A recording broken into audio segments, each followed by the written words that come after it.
Everyone, I am Lenny T. This is Life and Reality channel where we share about our experiences, what we go through, what is going through around us and within us, and how it affects our lives.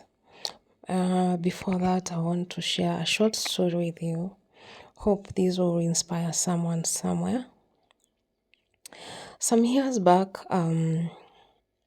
my grandma was diagnosed with cancer and she was brought to my home and had the privilege to take care of her.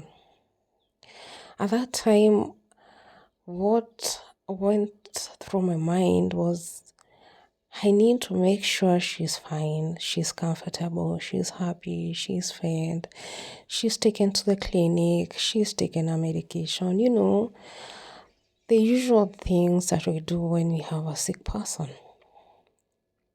At that time, you don't even think or even look beyond what's happening because you're too busy making sure that your person or your loved one is fine. So it came to a point where she had to be admitted in the hospital. And to cut the long story short, I remember this particular day I went to visit her. And I didn't meet her in a hospital cubicle. And as I was turning back to go and check with the nurses, the help desk nurse, to ask where she is, the door opens and they wheel her in with a wheelchair. My grandma was this jovial person, laughing all the time, strong, hardworking. She took life easy. But this particular day, I saw a different person. As they wheeled her to her bed, she had closed her eyes. She was in pain, so much pain. It brought tears in my eyes because this is not the woman I knew. I took 2 steps back because I was in shock. I was in shock. This is not my grandma. This is not my grandma that I love. No, this is not the grandma that laughs until she has tears in her eyes. No. So as they were lifting her up, she opened her eyes and she saw me. And for a brief moment, she realized I was in shock. And she forced this smile to assure me that she's fine. I ran to her and I helped them to place her into a hospital bed. And we tucked her in. She had closed her eyes. She opened her eyes, I kissed on her forehead, and she called me Kiende. Kiende means loved one. She loved to call me Kiende. So she says Kiende, and she closes her eyes. I sit down and I look at her. I'm like, this is not the strong woman that I know. I am in shatters. I'm confused. I'm in tears. What do I do? Have you ever felt helpless? Someone is in so much pain, but there's nothing you can do about it. The only thing you can do is just sit with them. Just be there for the moment. So the time came for me to go home. And as I went home, my mind was restless. I didn't know what to feel. I couldn't cry. I couldn't scream.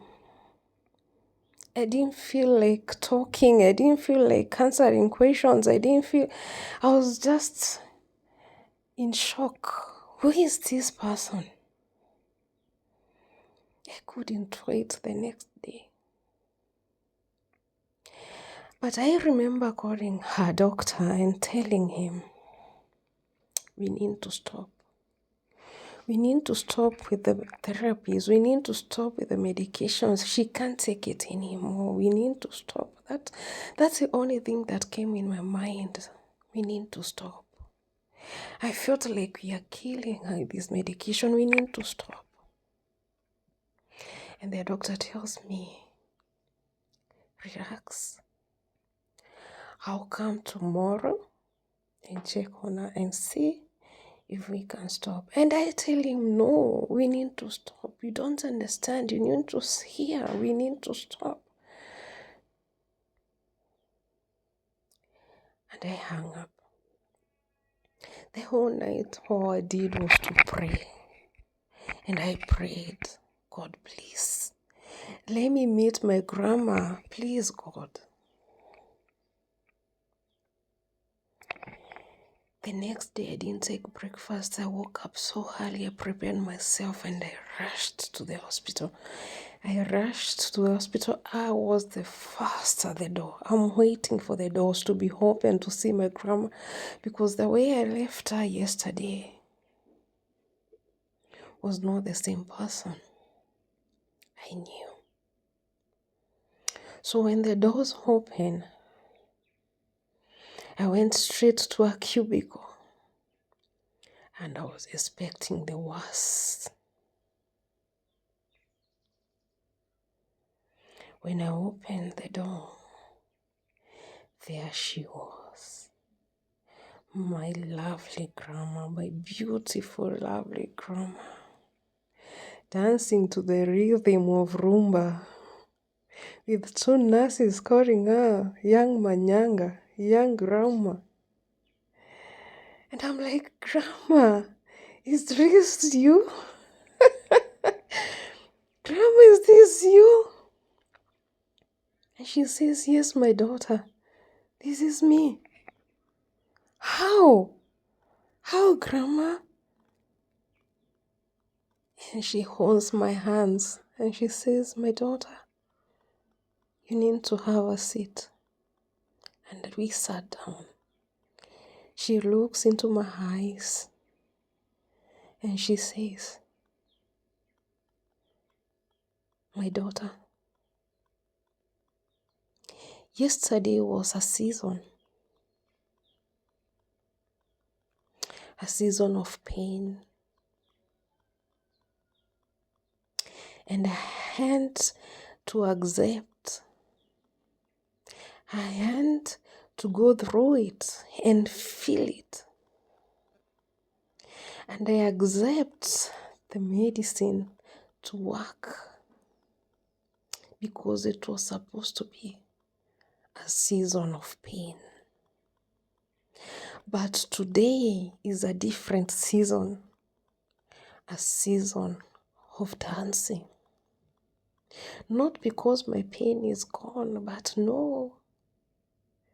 Now I have the strength because I let myself feel the pain. I let myself have the energy. I let myself rest yesterday. My daughter, don't let the yesterday season of pain destroy the season of today. Today we are dancing through our pain. You see, my daughter, don't let self-pity kill you. So, my dear ones, at that time I didn't understand what was going on. At that time I didn't even listen what she was talking about. Until later, after she's passed, a year later, and my life went to a roller coaster, a story for another day. That when I realized what she meant, Do not let self-pity kill you. Don't let the yesterday pain, the yesterday season destroy your today season. Do not let your today season destroy your whole week season. And I learned to dance through my pain, to accept, to take rests when need be, so that I can have the energy to dance through my pain. So my dear ones, when the season of pain is here, take it. Take it. Feel it. Go through it. Let your mind or your body rest so that you can have the energy to dance through your pain, to dance through the next season. Hope you've learned something like I did learn from my grandma. I love you, and you're amazing.